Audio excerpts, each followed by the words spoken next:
Good morning students, myself Ajit Pratap Singh. Today in this video of class 6 science, I'll start from the chapter number 3, that is fiber to fabric.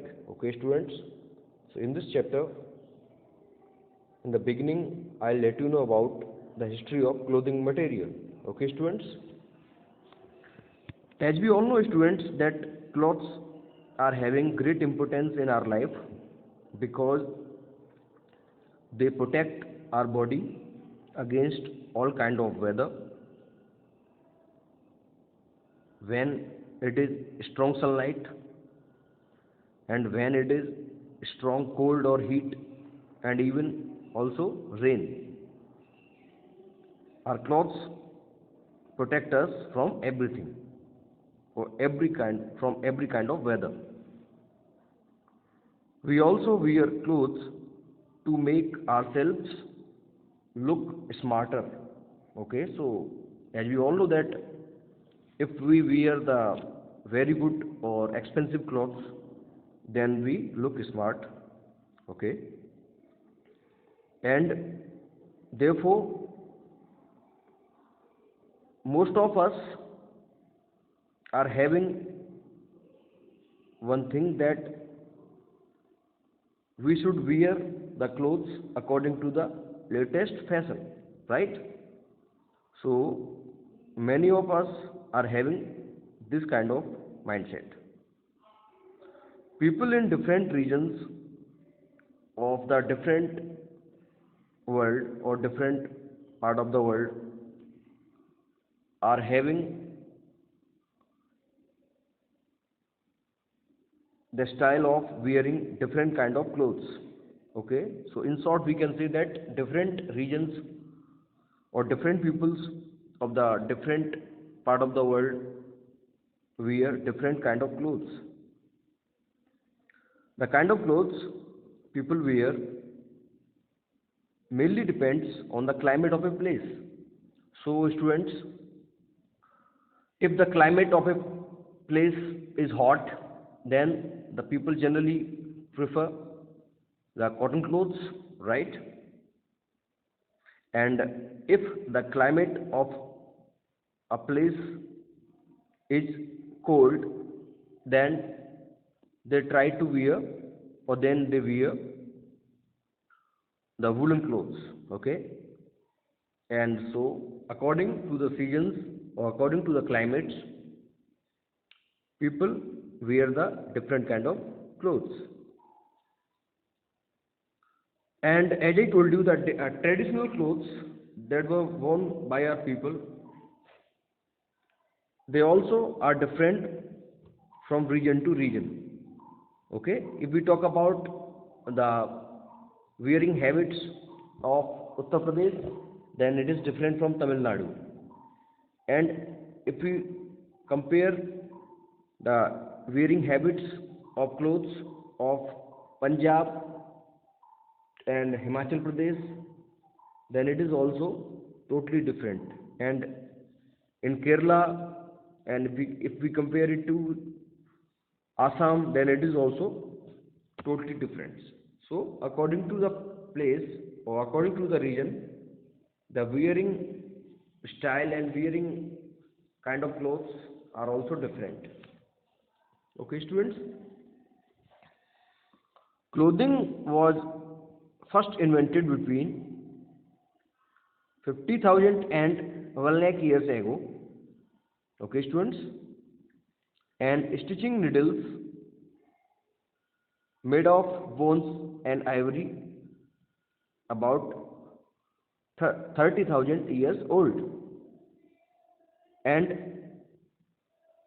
that have been discovered in Russia first of all.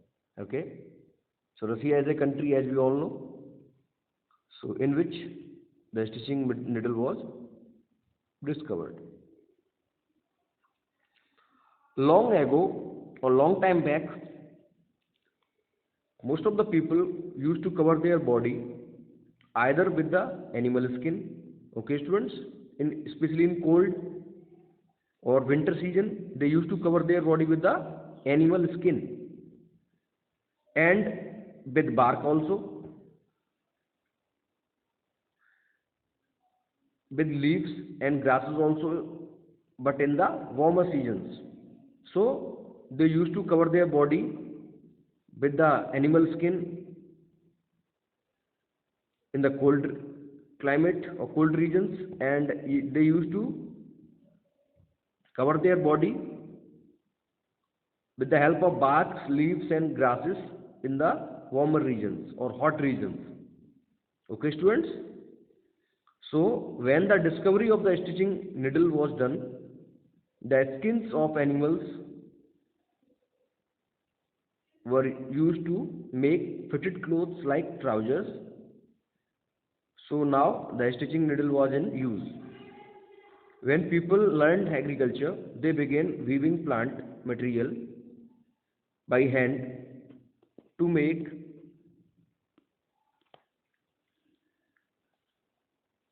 cloth. Okay, students? In most places, they wrap the cloth around themselves like sari, lungi, sarong, and turban till the use of stitching needles became popular. Okay, so now the use of stitching needle was in full swing, and different kind of clothes was stitched with the help of stitching needle. Now we'll talk about the activity 1, that is a research. In 1991, a preserved body of a human male, the nicknamed was OG and Iceman, that was found on the Austrian-Italian border. Okay, Austria and Australia are totally different, as we all know. Austria is a part of European continent, while Australia itself is a continent. Okay, students? It was clothed in a fur cap, a loincloth, leggings, leather shoes, and a grass cloak. So, there to find out more about OG's clothes and the era in which he lived. So, this is a kind of research. Next. This is the type of clothing material we will talk about it, and in the beginning we will talk about the activity 2. Feel the cloth of fabric of your cotton t-shirt, your woolen sweater, and a silk sari, a synthetic sari or shirt, and a jute bag. What differences do you find in them? So, students, this activity 2 is based on that how do we feel whenever we wear different kind of clothes, right?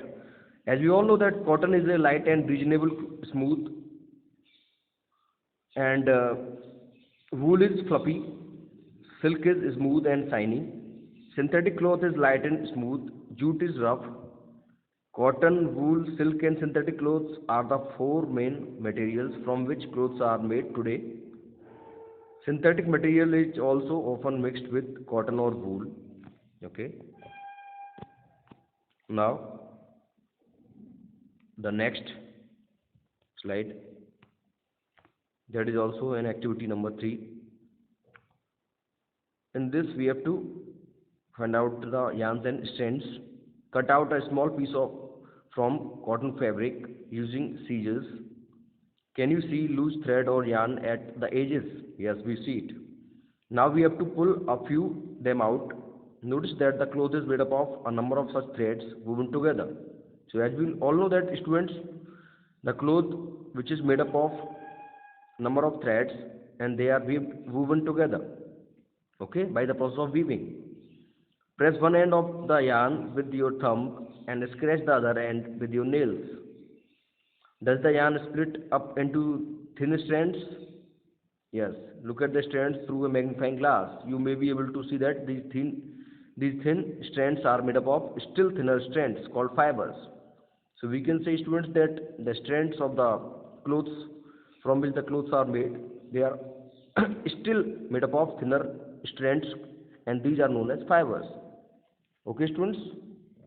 So now I am hopeful that you will be able to explain about the history of clothing material, and also about how do we feel whenever we wear different kind of clothes, especially according to the climates and seasons. And also I told you about the yarns and strands. So thank you very much.